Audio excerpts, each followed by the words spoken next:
Taking a live look this morning at Schweitzer Mountain Resort, and you can see not a whole lot of snow there. It's kind of shocking to see, especially it really is. This time of year. You expect a lot more than this. Yeah, this again almost looks like spring. It At the end of the season. Yeah. Not the beginning. Not what the we want to see. So the mountain was actually open over the weekend, but it's now closed, clearly due to the warming trend in the region. So later this morning, we'll be taking a look at some of the other ski resorts in our area, and we'll be telling you when they'll open up for the ski season. Well, good morning, everyone. Thanks so much for joining us here on Up with KREM. I'm Channing Curtis. Glad to have you here with us. I'm Tim Pham. We want to get right outside to meteorologist Thomas Patrick in for Jeremy Legoo this morning.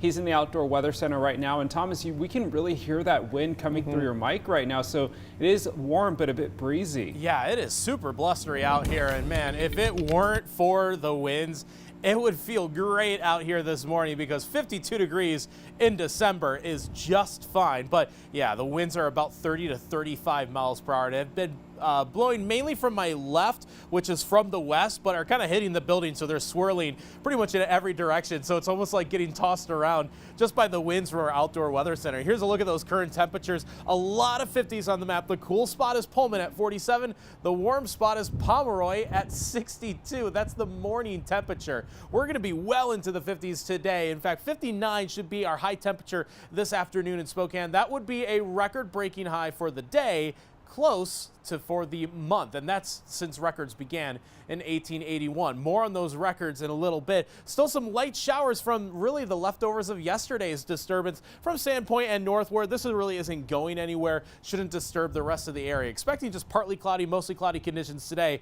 but the warmth and those high temperatures are definitely the big headline. We'll once again show you just how warm it will be across the region, where that compares to those record high temperatures for today. Overnight, a murder suspect was arrested after a 4-hour standoff with Spokane police. So a SWAT team used noise distraction devices while smashing down the door of a home with a machine in order to arrest that person. Now, police say the man is a suspect in a deadly shooting that happened Sunday in Spokane. Yesterday afternoon, SPD got a tip that the man was in East Central, and they found him outside a home near 7th and Lee. The suspect then ran inside the home and refused to come out.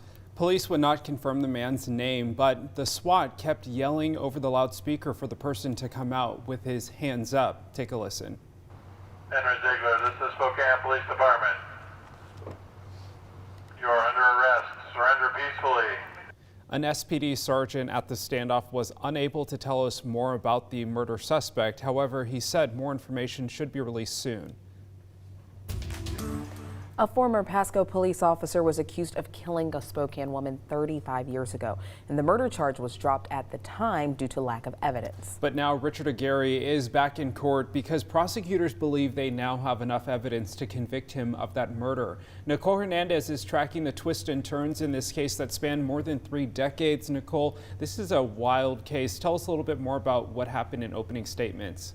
Yeah, Tim. So Richard Aguirre faces first-degree murder for the killing of 27-year-old Ruby Doss in 1986. In opening arguments yesterday, the prosecutor explained that the labs at the time did not get a DNA match from the condom found at the scene, but years later, another lab ran that DNA through the system again, and that's when the DNA matched Aguirre. Ding, ding, ding, a match. So Spokane County prosecutors believe they now have the evidence they need to convict Richard Aguirre.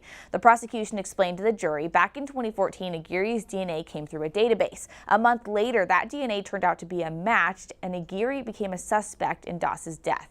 Aguirre's defense attorney told the jury he believes she was in a fight with a customer. He says the DNA found on her was not Aguirre's. They have never found any of Mr. Aguirre's DNA on Ms. Doss, although they found DNA from numerous other individuals. He also argues there is proof that Aguirre was not even in the country when the victim was killed. You will see an exhibit that says Richard Aguirre was in Korea at the time of Ms. Doss's death. A certified copy of military records. So yesterday afternoon, the state presented various photos and videos police took at the crime scene that you're seeing here back in 1986. It showed night and daytime views of the area, along with multiple items found not far from the victim's body. Now, the state already called on 3 witnesses, all of which were Spokane police officers or detectives who were investigating the 1986 case. The prosecutor will resume witness testimony this morning.